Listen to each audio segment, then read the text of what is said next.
Resident Evil 8 is a love letter to the survival horror genre as a whole, and it is a great experience. I won't be pulling my punches though, I have a couple things to talk about here today. I'd just like to quickly mention that this is a spoiler-free review, so let's get started. Ethan Winters, welcome.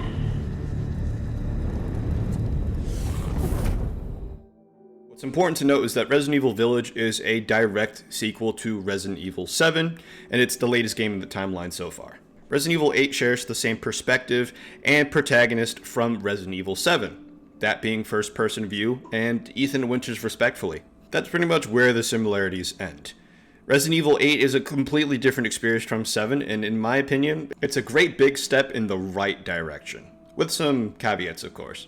Resident Evil 8 revolves around the village. The village is the centerpiece of this game, and I gotta say, it does a great job. The village is split into 4 very distinct locations that all have very unique enemies and their own lords that kind of watch over them. You'll be fighting lycans and ghouls and just a bunch of different enemies during your playthrough. Easily one of my favorite aspects of this game is how Resident Evil 8 keeps you immersed. It's not about just having a first-person camera view and a bunch of scary things thrown at you.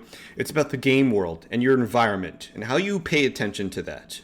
All around the village and the really unique locations that the game provides to you, you'll find a whole bunch of treasures, some of them in plain sight and a lot of them actually pretty well hidden. A lot of these treasures and also killing the enemies you see during your playthrough will give you Lie. This is Resident Evil 8's currency, and you use this to go to the Duke and buy new guns or upgrade your existing ones. And you can also stock up on some ammo and even some heals. Fans of the series might be familiar with the merchant from Resident Evil 4, and that's exactly what this is, except now he's called the Duke. And, he has an eating problem. My favorite thing about this game isn't even the gameplay, it's actually just how much it oozes Resident Evil. Now, I know that's kind of weird to say, but this game legitimately feels like Resident Evil. And that's actually quite a difficult challenge, considering that Resident Evil has gone through a lot of different design choices, camera POVs over the past. Instead of doubling down on a particular playstyle or idea and having the entire game revolve around that gameplay, they've decided to make each area play just as differently as they look. This may hurt replayability if you actually dislike a certain area, yet have to play through it every time. However, as a side note, I'd like to include that this is something that almost every Resident Evil game suffers with. There's typically a section or two that people tend to not be fond of when replaying. Regardless of the situation, I still think it's a clever way to solve the issue of what exactly is Resident Evil's identity. As I played through the game myself multiple times, I realized, oh wow, this particular area is totally influenced by Resident Evil 1 and that kind of classic style. And then the next area would be completely different from that first area. I will say that this is Resident Evil 8's biggest strength, yet it also is its biggest weakness. This game acts as like a greatest hits collection of Resident Evil. It's sort of a collage, or let's say a appetizer sampler plate. If you play this game, you're definitely going to have a favorite area, and that favorite area is probably going to depend on which gameplay style you like more. I'll give it a couple months and watch people say this game is a jack of all trades, yet a master of none. This is certainly the main point I wanted to make in this review, and here's why. I think this is legitimately the perfect beginner Resident Evil game. If you've never played a Resident Evil game in your life, this is probably one of, if not the best game to start with. I played on PC, and my first playthrough took me about 7.5 hours. And that's actually quite good for a Resident Evil game. Actually, probably one of the longer Resident Evil games in the series.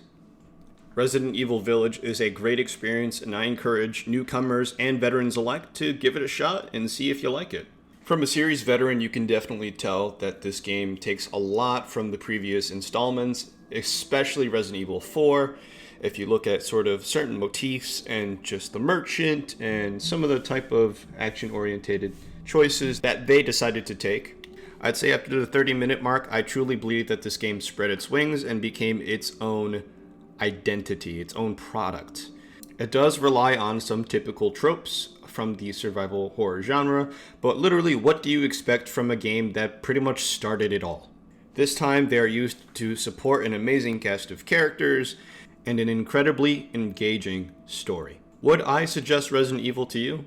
Yes, 100%. Absolutely. And I especially would suggest this game if it's your first outing into the survival horror type genre as a whole. Now, I know there's a lot of you out there that really care about scores, and I'll give you what you want, but I'm going to be quite honest with you. I don't think anything is perfect. This game isn't perfect. There's probably no such thing as a perfect game, and everyone's tastes in games are pretty much completely different from each other.